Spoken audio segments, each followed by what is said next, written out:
Hello students, welcome to my channel. तो आज हम बात करेंगे anti inflammatory drug means corticosteroids drug के बारे में। जो कॉर्टिकोस्टेरॉइड्स ड्रग है मेनली हम किस में यूज करते हैं, कौन से पेशेंट में यूज करते हैं, आज हम उसी ड्रग्स के बारे में पढ़ेंगे। तो चलिए स्टार्ट करते हैं। Let's start it. This drugs have anti inflammatory as well as anti allergic action. Means क्या है कि जो ये ड्रग्स है एंटी इन्फ्लामेटरी ड्रग, वो क्या काम करेगा, एंटी इन्फ्लामेटरी मतलब इन्फ्लामेशन के अगेंस्ट क्या करेगा, वर्क करेगा।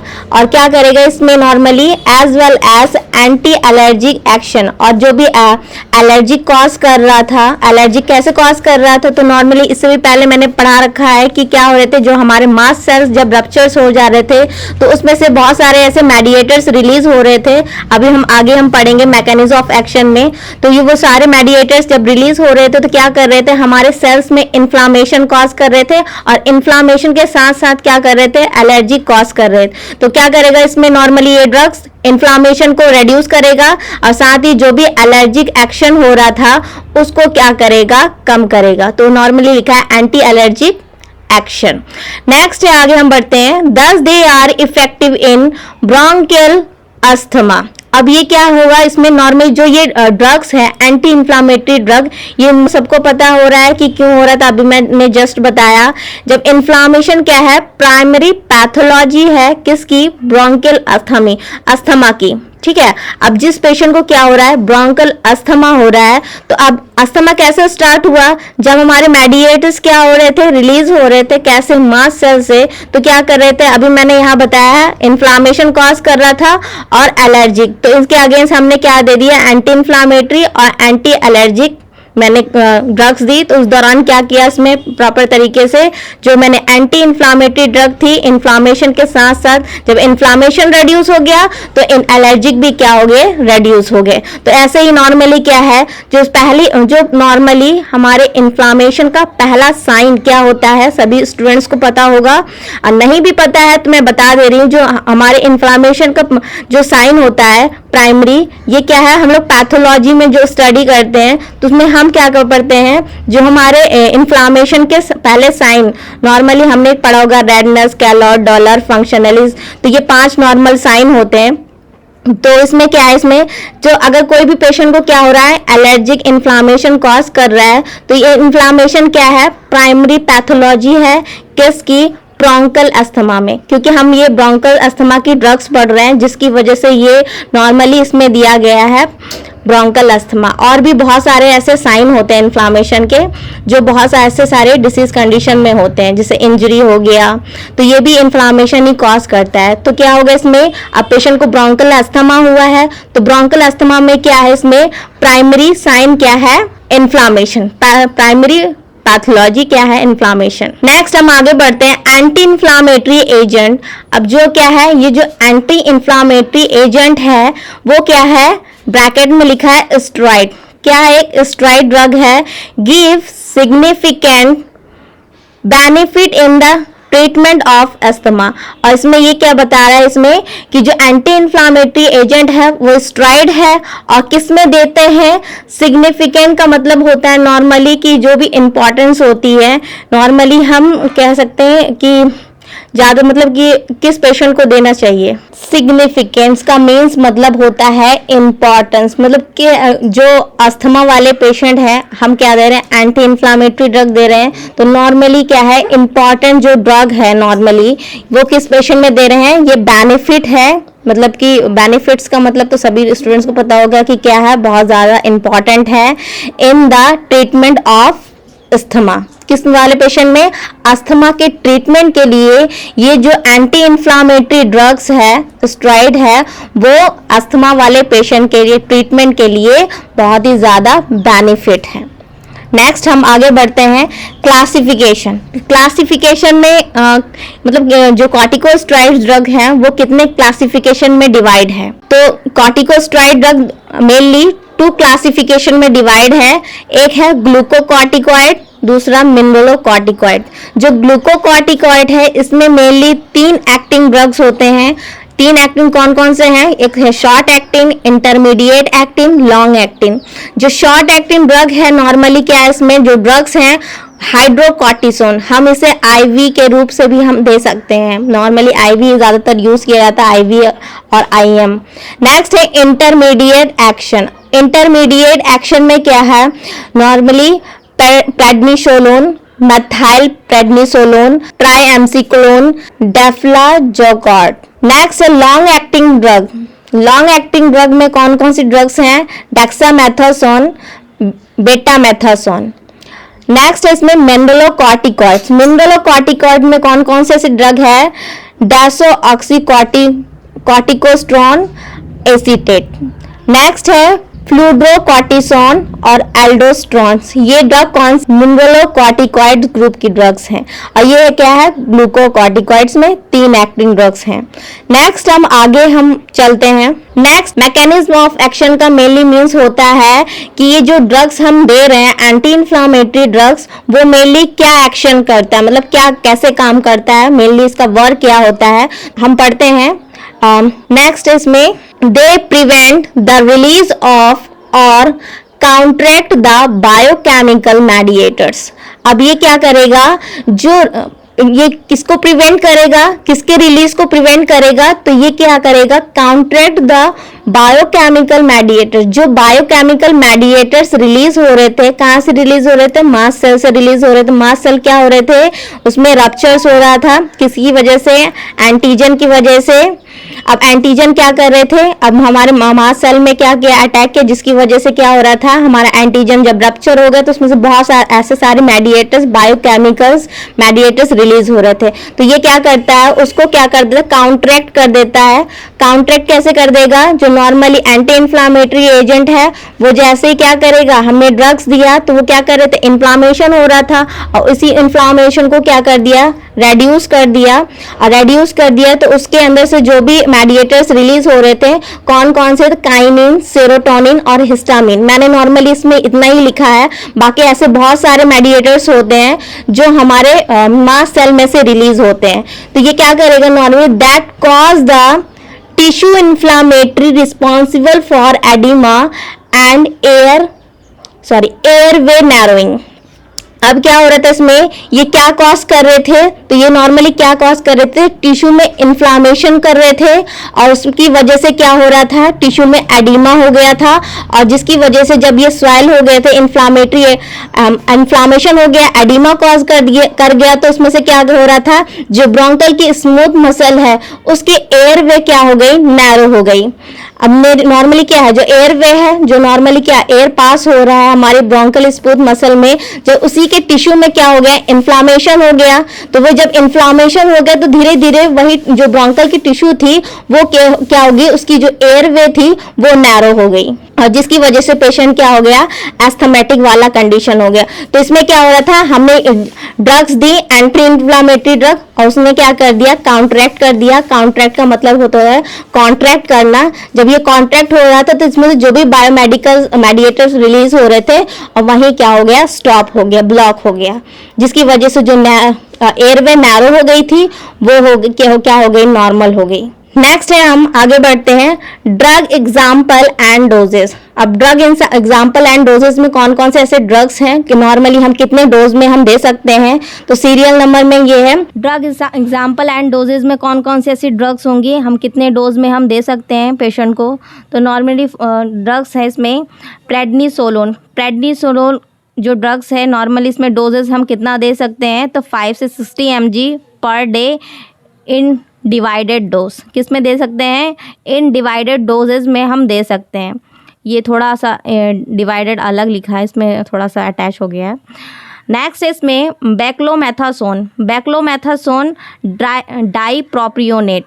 इसमें क्या है, 100 microgram 6 hourly by aerosol inhaler के रूप से हम दे सकते हैं। एरोसोल इन्हेलर क्या है, इसमें नॉर्मली हम स्प्रे के रूप से या हम इन्हेलर के रूप से हम ले सकते हैं। नेक्स्ट इसमें बुडिसोनाइट कौन मतलब कि इसमें जो ड्रग्स हैं इसमें डोजेस नॉर्मली कितना दे सकते हैं, 400 माइक्रोग्राम डेली इन डिवाइडेड डोज। नेक्स्ट इसमें फ्लूटिकासोन 100 से 250 माइक्रोग्राम BID, मतलब ट्वाइस, मतलब कि इसमें ट्वाइस अ डे हम दे सकते हैं, मीन्स होता है BD में हम दे सकते हैं। BID का मीन्स होता है BD, बाय एरोसोल। एरोसोल का मीन्स समझ में आ रहा, अभी मैंने बताया, इनहेलर के रूप से ले सकते हैं, स्प्रे के रूप से। नेक्स्ट इसमें बीटामेथासोन वेलेरेट कितना दे सकते हैं, इसमें doses 200 microgram 6 hourly by aerosol inhaler. Next इसमें hydrocortisone hemisuccinate 100 mg every 6 hourly हम दे सकते हैं। नॉर्मली रूट्स क्या है, कौन कौन से रूट से दे सकते हैं इसमें, तो एक है इनहेलर, ओरल और IV हम दे सकते हैं। तो नॉर्मली सारे ड्रग्स के नीचे सामने मैंने क्या लिखा है, इसमें इनहेलर, एरोसोल्स वगैरह लिखा है। और ये नॉर्मली जो IV नॉर्मली ड्रग्स है, ये इससे पहले मैंने बता रखा है जो स्टार्टिंग में, जो हाइड्रोकॉर्टिसोन है मेनली हम इनहेलर के रूप से भी ले सकते हैं, और हम IV के थ्रू से भी हम क्या ले सकते हैं, ये ड्रग्स हम ले सकते हैं। नेक्स्ट हम आगे बढ़ते हैं इंडिकेशन यूजेस, किस पेशेंट को हम ये ड्रग्स हम दे सकते हैं एंटी इन्फ्लामेटरी ड्रग।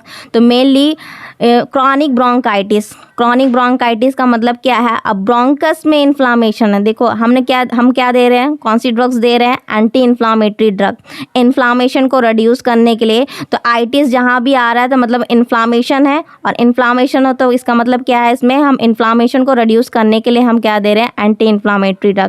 तो सबसे पहले क्या है, chronic bronchitis, allergic rhinitis, respiratory inflammatory disorder, मतलब कि जो रिस्पायरेटरी ट्रैक में जो भी इन्फ्लामेशन कॉज किया है, उस डिसऑर्डर को भी क्या करने के लिए, ट्रीट करने के लिए क्या दे सकते हैं, एंटी इन्फ्लामेटरी ड्रग दे सकते हैं। नेक्स्ट हम आगे बढ़ते हैं, ब्रोंकल अस्थमा वाले पेशेंट में हम दे ही सकते हैं, क्योंकि उसमें क्या हो रहा था, जो ब्रोंकल की स्मूथ मसल है नैरो हो गई थी, तो उस नैरोइंग को भी ठीक करने के लिए क्या दे रहे हैं, एंटी इन्फ्लामेटरी ड्रग दे रहे हैं। नेक्स्ट है प्रोफाइलैक्सिस इन एक्सरसाइज एंड्यूस अस्थमा।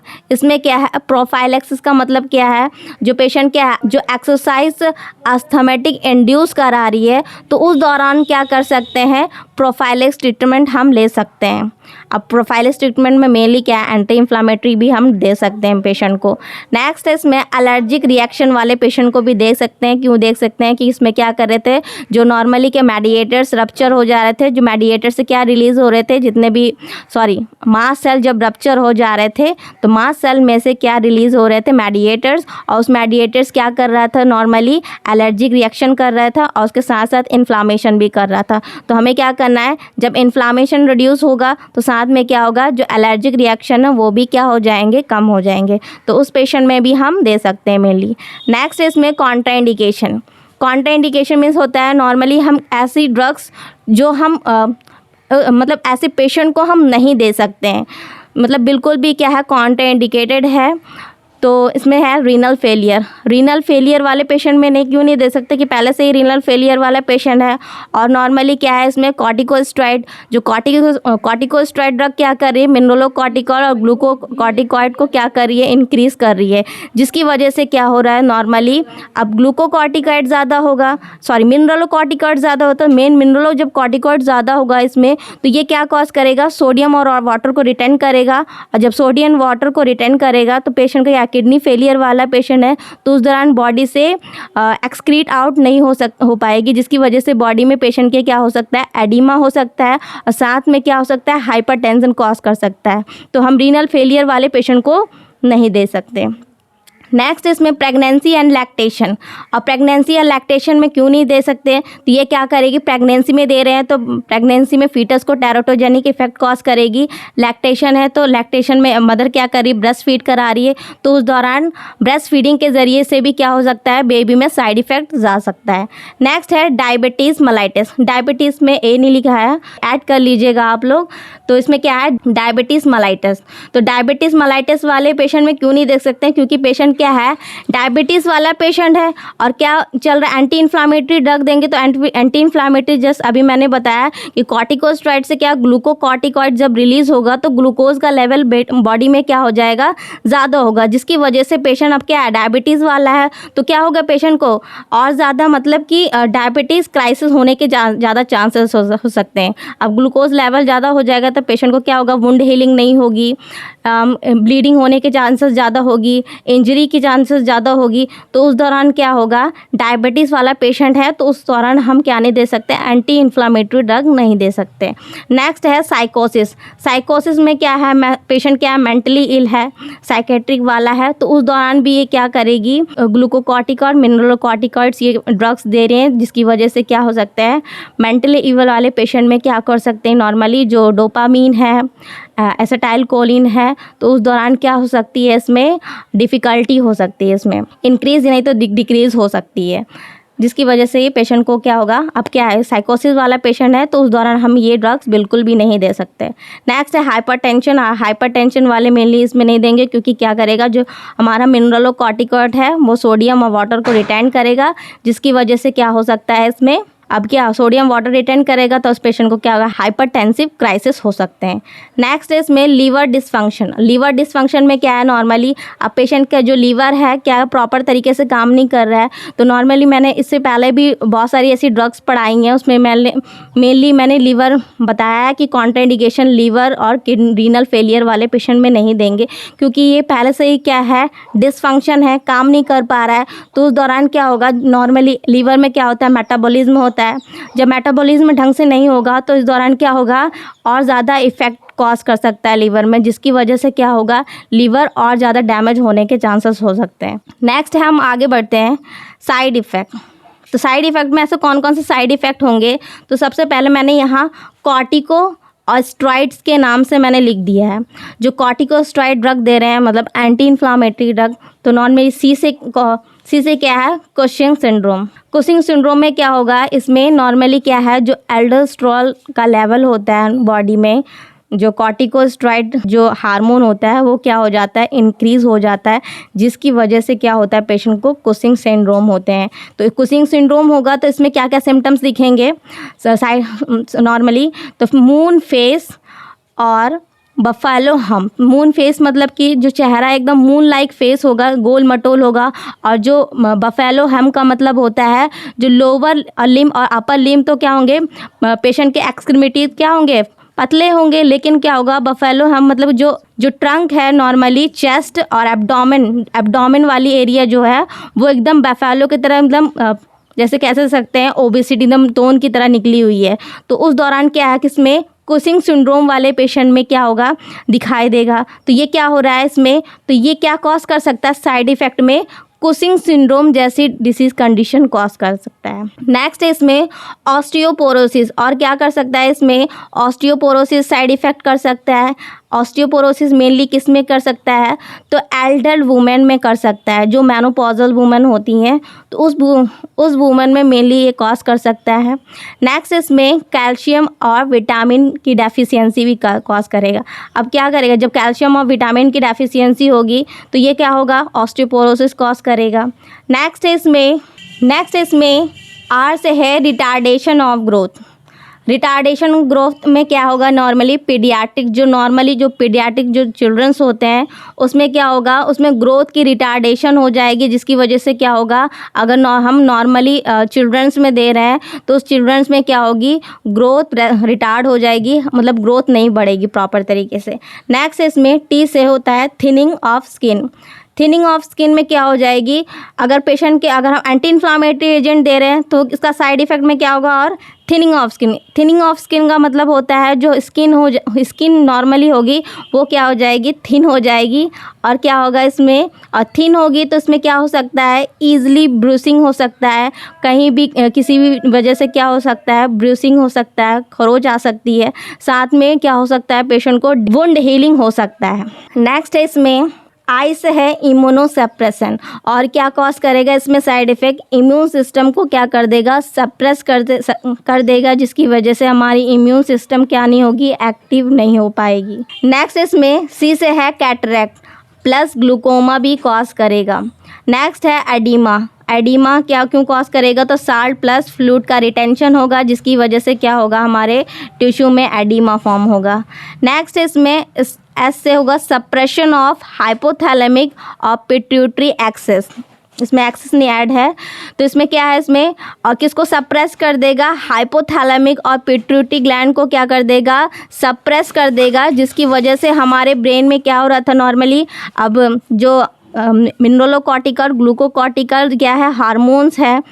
अब ये जब रिलीज़ होंगे तो नॉर्मली क्या होगा, कौन रिलीज़ कराएगा, तो हमारा जो मास्टर ग्लैंड है वो क्या है, पिट्यूटरी ग्लैंड, और हेड मास्टर ग्लैंड क्या है, हाइपोथैलेमिक। तो ये क्या होगा, जो हाइपोथैलेमिक है वो क्या है, रिलीजिंग हार्मोन है। तो ये क्या करेगा, जो हाइपोथैलेमिक जब रिलीजिंग हार्मोन को एक्टिव करेगा तब क्या होगा, जो पिट्यूटरी ग्लैंड है वो क्या करेगा, सिक्रीट करेगा। तो उस ग्लैंड को क्या कर देगा, हमारे प्रॉपर तरीके से सप्रेस कर देगा, जिसकी वजह से क्या होगा, जो मिनरलोकॉर्टिकॉइड और ग्लूकोकॉर्टिकॉइड ज़्यादा बन रहे थे वो क्या होगा, वो एक्सेसिव फॉर्म में होने लगेंगे।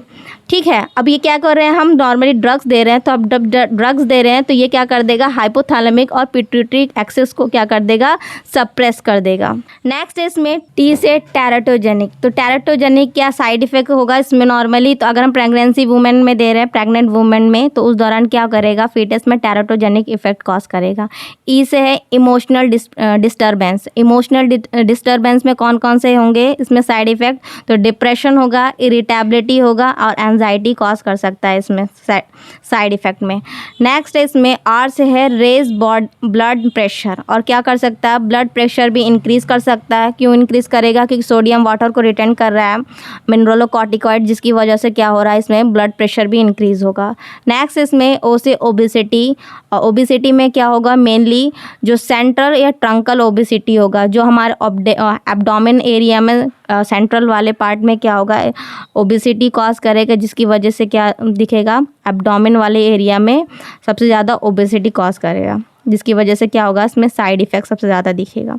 नेक्स्ट इसमें इंक्रीज बॉडी हेयर ग्रोथ, और क्या होगा, patient body hair growth excessive ही होगा, इंक्रीज होगा। क्यों हो रहा है इसमें, क्योंकि क्या हो रहा है इसमें, मैंने पढ़ा कुशिंग सिंड्रोम। तो कुशिंग सिंड्रोम क्यों हो रहा है इसमें, जो नॉर्मली मिनरलोकॉर्टिकॉइड ग्लूकोकॉर्टिकॉइड जब ज़्यादा इंक्रीज हो जाते हैं बॉडी में, तो ये क्या होता है, इंक्रीज करता है बॉडी हेयर ग्रोथ। नेक्स्ट इसमें डी से है डायबिटीज़ मेलाइटस। डायबिटीज़ मेलाइटस में क्या होगा, पेशेंट का हाइपरग्लाइसीमिया। तो हाइपरग्लाइसीमिया क्यों हो रहा है, तो मेनली क्या हो रहा है इसमें, ग्लूकोकॉर्टिकॉइड्स हार्मोन जो है वो इंक्रीज हो रहे हैं, क्योंकि हम क्या दे रहे हैं, एंटी इन्फ्लामेटरी ड्रग। तो एंटी इन्फ्लामेटरी ड्रग क्या, कॉर्टिकोस्टेरॉइड है, तो क्या होगा इसमें नॉर्मली, तो डायबिटीज़ मेलाइटस कॉज कर सकता है।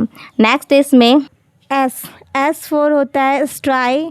स्ट्राई मीन्स होता है स्ट्रेच मार्क्स। तो इसमें रेड और पर्पल कलर के स्ट्रेच मार्क्स दिखेंगे ड्यू टू कॉर्टिकोस्टेरॉइड ड्रग की वजह से।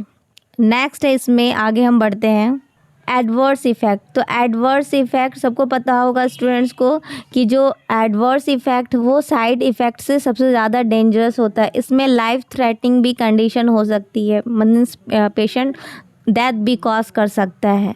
तो इसमें कौन कौन से कॉजेज़ होंगे, तो एज अ फर्स्ट है कैटरैक्ट। तो कैटरैक्ट क्यों हो रहा था, तो सबसे पहले मैंने अब बता रखा है साइड इफ़ेक्ट में क्या होगा, ग्लूकोमा और कैटरैक्ट होगा। नेक्स्ट इसमें पेप्टिक अल्सरेशन में क्या होगा, पेशेंट को पेप्टिक अल्सरेशन कॉज होगा।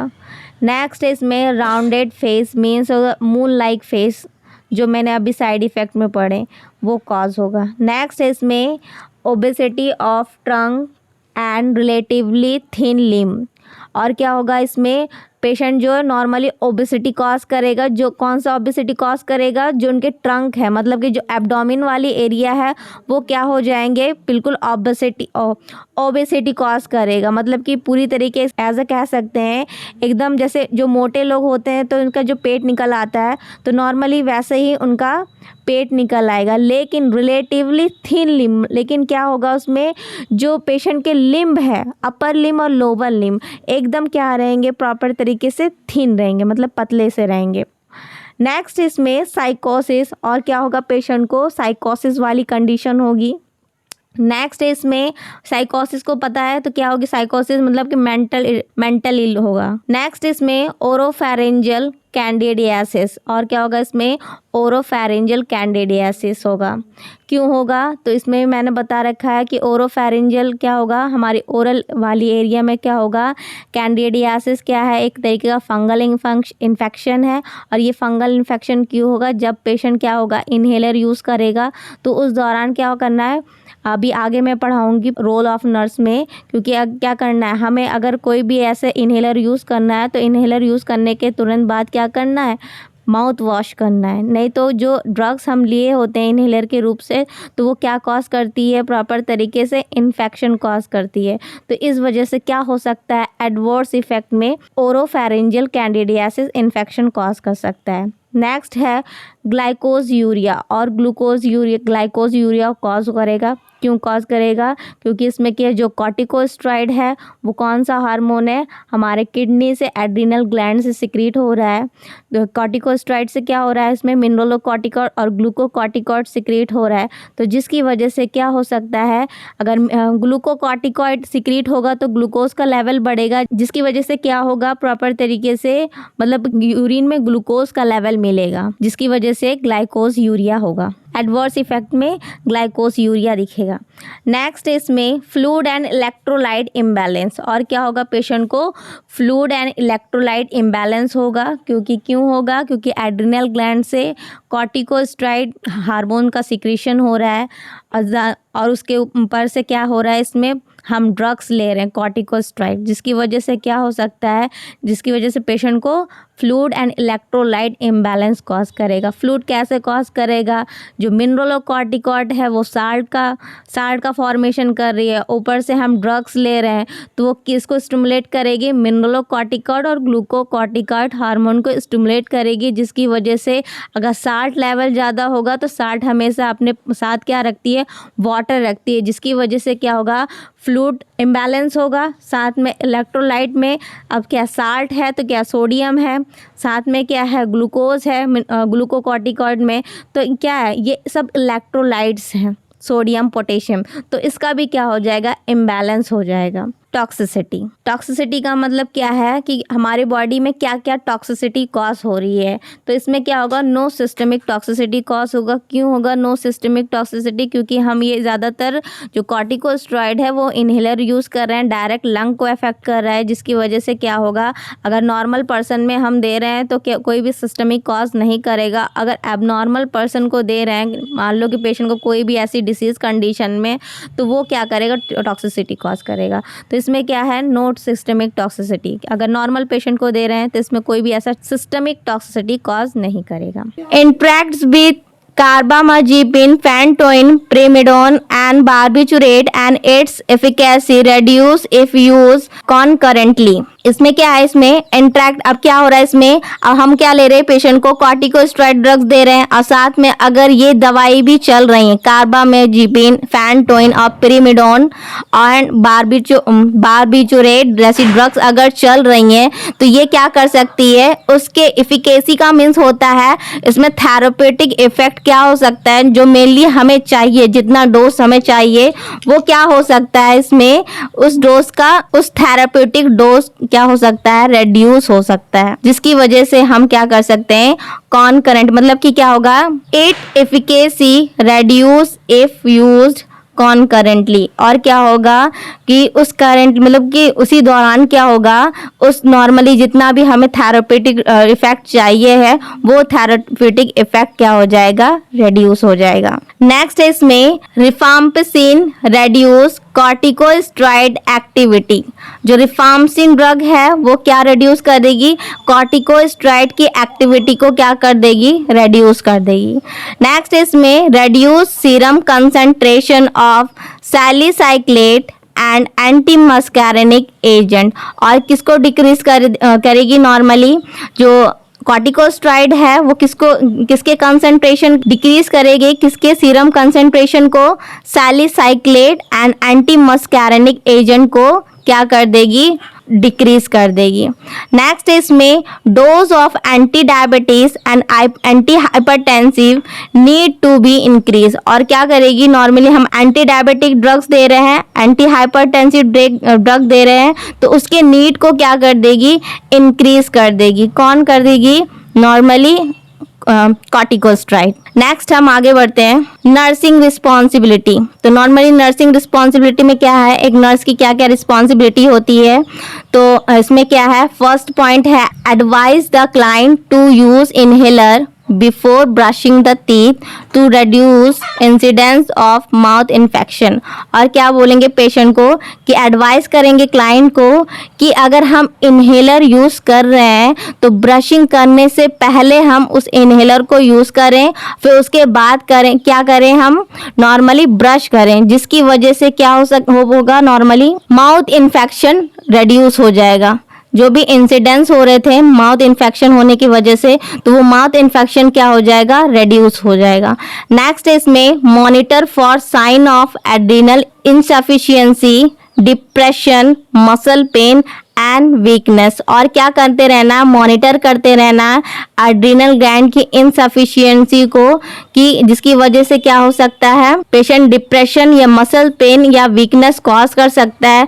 तो उस दौरान भी हमें क्या करते रहना है, मॉनिटर करते रहना है। नेक्स्ट है before starting therapy assess for prior complication with steroid. और क्या करना है, स्टेरॉइड थेरेपी स्टार्ट करने से पहले क्या करना है, बिफोर स्टार्टिंग थेरेपी एसेस मतलब क्या करना है, जो स्टेरॉइड ड्रग है कॉर्टिकोस्टेरॉइड ड्रग मतलब थेरेपी देने से पहले हम क्या करेंगे, बहुत ऐसे सारे जो क्या नॉर्मल कॉम्प्लिकेशन है उसको हम पहले क्या करेंगे, एसेस करेंगे, फिर उसके बाद हम क्या करेंगे, स्टेरॉइड ड्रग हम प्रोवाइड करेंगे।